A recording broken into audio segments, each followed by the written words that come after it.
Alhamdulillah, nahmaduhu wa nasta'inuhu wa nastaghfiruhu wa nu'minu bihi wa natawakkalu alayh wa na'udzu billahi min shururi anfusina wa min sayyiati a'malina man yahdihillahu fala mudilla lahu wa man yudlil fala hadiya lahu wa ashhadu an la ilaha illallah wahdahu la sharika lahu wa ashhadu anna Muhammadan abduhu wa rasuluhu amma ba'd. A'udzu billahi minash shaitanir rajim. Bismillahir rahmanir rahim. ونزلنا عليك الكتاب تبيانا لكل شيء وهدى ورحمة وبشرى للمسلمين. صدق الله العظيم. سنريهم آياتنا في الآفاق وفي أنفسهم حتى يتبين لهم أنه الحق. ربي اشرح لي صدري ويسر لي أمري واحلل عقدة من لساني يفقهوا قولي ربي زدني علما. Dear brothers and sisters, Assalamu alaikum wa rahmatullahi wa barakatuh. We return this time after 6 days instead of our weekly analysis instead of returning after 1 week. We do it for a reason. We'll explain it towards the end of this address. So this week we will cover, inshallah, the Islamic eschatological analysis of global events for this week, for these 6 days. Tuesday to Sunday this time for a change. Tuesday to Sunday, 25 November 2014 to 30 November 2014, that is today, Sunday, 30 November 2014. So we go back to Tuesday, 25 November 2014. On Tuesday, 25 November 2014, there is not much in the news. In fact, the entire week, this week is relatively a week in which there's not much to cover. It's easy upon us. It's easy upon the readers, the viewers as well. So the only news that we want to discuss for Tuesday is Erdogan making certain statements, and the statements by themselves are very much correct. So first, let us just describe to you what he has state to you or repeat to you what he has stated before just giving a brief analysis. So now Erdogan, the Turkish president, he has mentioned, basically what he has mentioned is that women are not equal to men, and in support of that, basically this has been not taken well by the feminists for obvious reasons. They want to equate man and woman, and Erdogan very rightly has suggested that men and women are not equal, and he has cited that in Islam and that these Muslims believe that they are not equal, and for obvious reasons. Their biological setup, their roles and responsibilities are different in society. You can say that they complement each other, or they supplement each other. They form together, they form a whole. Those statements we do not deny. For example, Erdogan also states that the feminists, they do not understand, and people who have sympathy for feminism in general, they fail to understand that the status of motherhood which Islam has given a woman, it's a very high status. So if they fail to understand, that does not mean that we just some people fail to understand these basic ideas, basic philosophies, basic principles of life, that man and woman has been given different responsibilities. Their status is similar. Their status is similar, but they are not equal. They're different. For example, woman enjoys the status of motherhood. A man can never enjoy that status. So, and motherhood actually uplifts in Islam. That is, it uplifts the status of a woman in Islam. So that's what he has said. Now, what can we analyze or read in between this? Our analysis can be in two parts. Firstly, if he had in the past made certain statements and which we had criticized, then it's not for every reason we have to criticize Erdogan for whatever he says. If he makes certain statements which are correct in our view as well, then we commend that. So this can be one way to assess and analyze these statements. Now, going back to eschatology, Yes, there is what we call Islamic eschatology. There is what is called eschatology from the perspective of the other religions. For example, Christian eschatology. Now, when we go to Christian eschatology, now I'm not suggesting that we should rely on Christian eschatology. That's not our uh, aim in making the statement. But when we refer to Christian eschatology, uh, there is a suggestion which some biblical researchers, especially on prophecies in the Bible, they want their folk, the Christians, to believe that the Antichrist will rise from Turkey, which we do not agree. There is no basis for such a statement or scope in Islam, and we don't really agree with this statement. But this is according to certain biblical scholars, researchers, especially those who are dealing with prophecies in the Bible. They have this suggestion, and they have based the suggestion on certain grounds from the Bible itself, that they believe the Antichrist to be from Turkey. If that be so, I'm not saying that is so, but if that be so, from our perspective as well, from Islamic eschatological perspective as well, from a totally different an analysis of a totally different issue, let's just bring that issue, that how will the Dajjal be massively successful in making the majority of the world believe that he is actually the fulfillment of the return or the second coming of Christ. Because he will replicate, he will imitate the deeds and the acts and the teachings of Christ. It's that simple. So, according to biblical prophecies, according to biblical researchers who are dealing with prophecies, uh, first of all, as I have already clarified, that we don't believe that that analysis is correct, that the Antichrist will come from Turkey. We don't agree with that. But if that assumption is to be believed from their perspective, then the Antichrist, how will he fool the masses, the people, the Muslims, from their perspective? It's it's by stating such things which will make the masses or the people believe that he is the Christ or the false prophet or whatever. They have this concept of the Antichrist and the false prophet. So this is their perspective.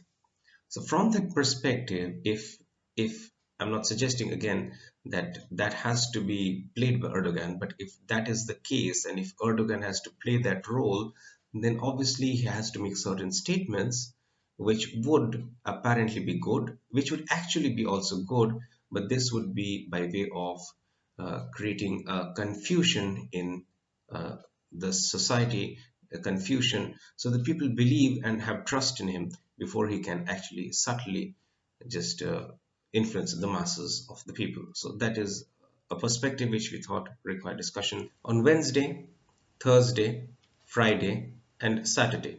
That is 26 November 2014, 27, 28, and 29 November 2014. So 26 to 29 November 2014. So Wednesday to Saturday.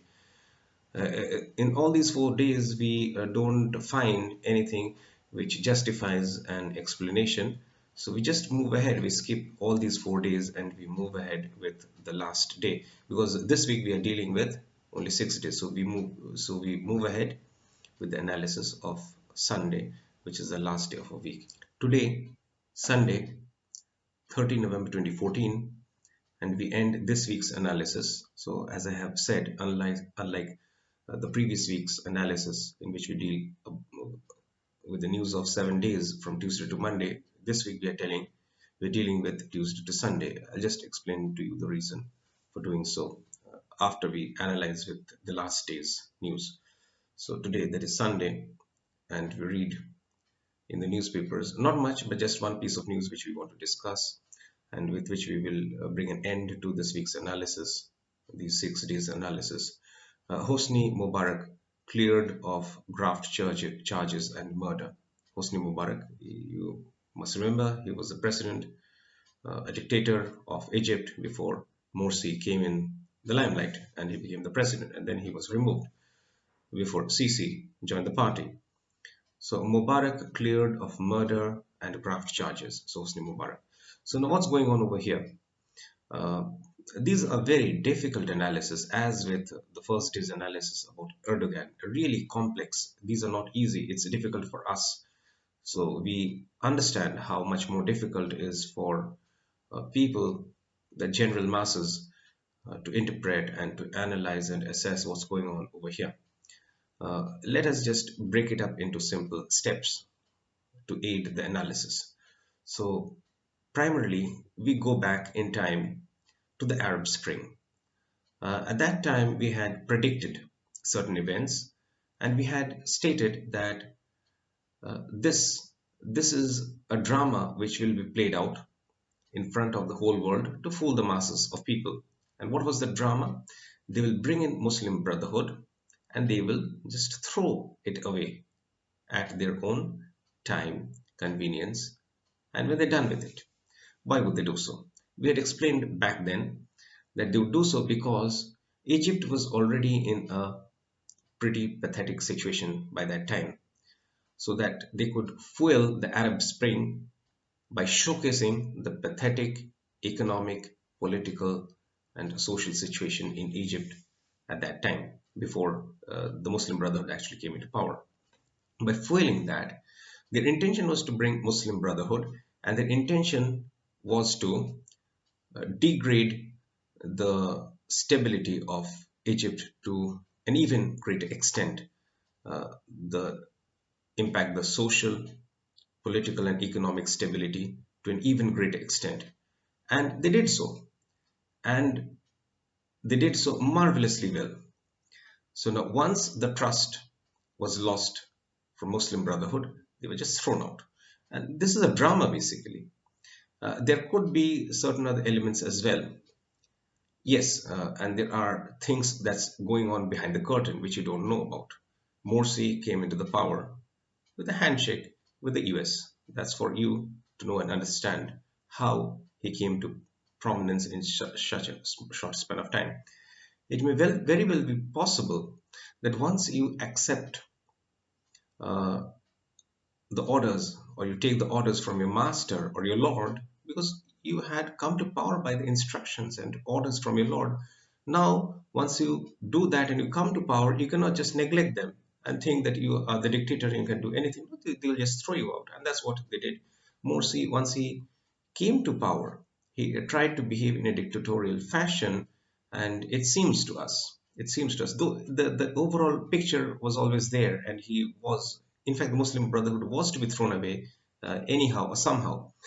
So it seems to us that he was just trying to keep too much under his control and neglecting the orders of his masters or his lords, the US. And that's what has happened to him. He's behind the bars now and facing charges, just as Hosni Mubarak faced at that time. So this is a whole drama. Now, once the people loses trust with the Muslim Brotherhood, basically loses trust in Islam. That's what the objective always was, to showcase to the world, especially to the people of Egypt, and definitely the neighboring areas, including the Middle East, that you have been saying that Islam can give us the solution to everything. So you saw how Islam came but could not give you the solution. It did not provide any solution. It made matters worse for you. So now what you should do is stop your rumbling and grumbling that Islam is a solution, but rather you have seen with your own eyes that it cannot provide a solution. Rather, the solution can come from us, the secular people. So they will not use these terminologies. They will use this agenda to push forward their ideology. So once you accept that Islam cannot give you the solution, so who can give you the solution? It is we who can give you the solution. So better follow our orders. And once that happens, and so to say, in the proverbial manner, they begin to they will be supplied with excess of food now, because they're obedient to their masters. So once they fall in this trap, this is the trap that was being laid out by the Dajjal. So this is what is happening.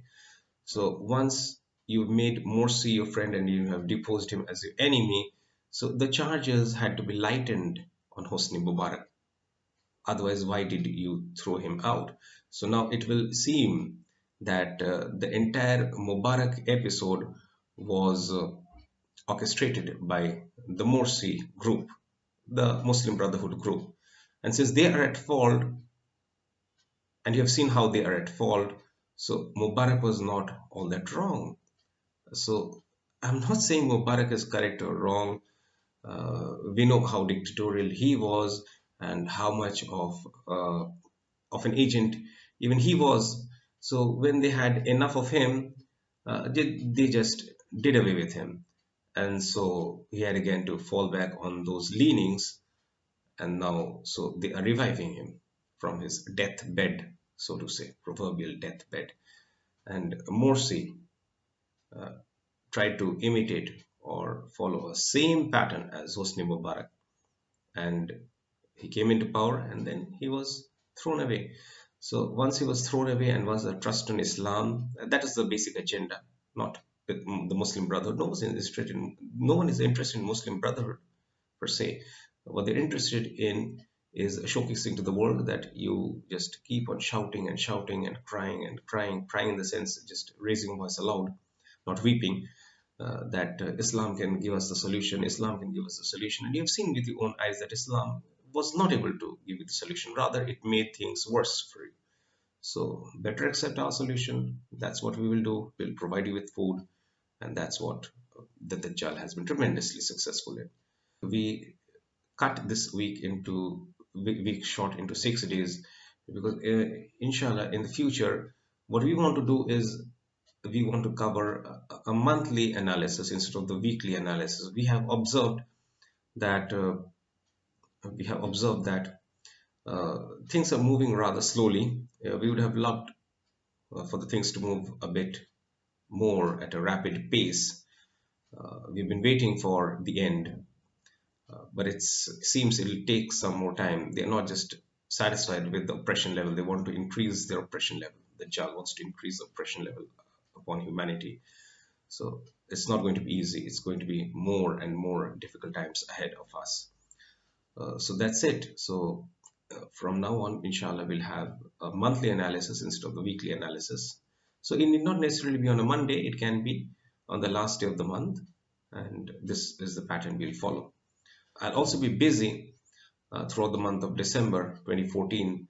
I'm not sure if I'll be able to put any updates or uploads in this month. I mean, this is yet 30th November, so in the month of December, I'm talking about. Inshallah, we'll meet again in January 2015 with the analysis of December 2014, as well as if there are other things which need to be discussed. And of course, if there is something which needs analysis in between, something major happens, inshallah, we'll be back for that particular event. But otherwise, inshallah, we'll meet in January 2015.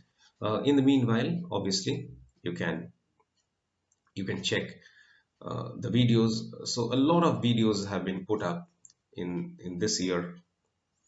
A lot of videos which you can benefit from. The retreat videos, retreat 2013 videos have been put up, and a whole lot of Islamic eschatological analysis videos, sessions like these, as well as some interviews, again, which has to deal with Islamic eschatology in both the English and the Bangla languages, Bangla, that is Bengali. So we also have a lot of articles that have been posted. You can check all of those, and we benefited. So 1 month off does not mean you to just sleep for 1 month. No, you just do your homework, go through the videos, read the articles, read the blog posts, keep abreast with the news, try to do some analysis for yourself. Inshallah, we'll come back with more discussion, analysis, and other sessions. وآخر الدعوانا أن الحمد لله رب العالمين.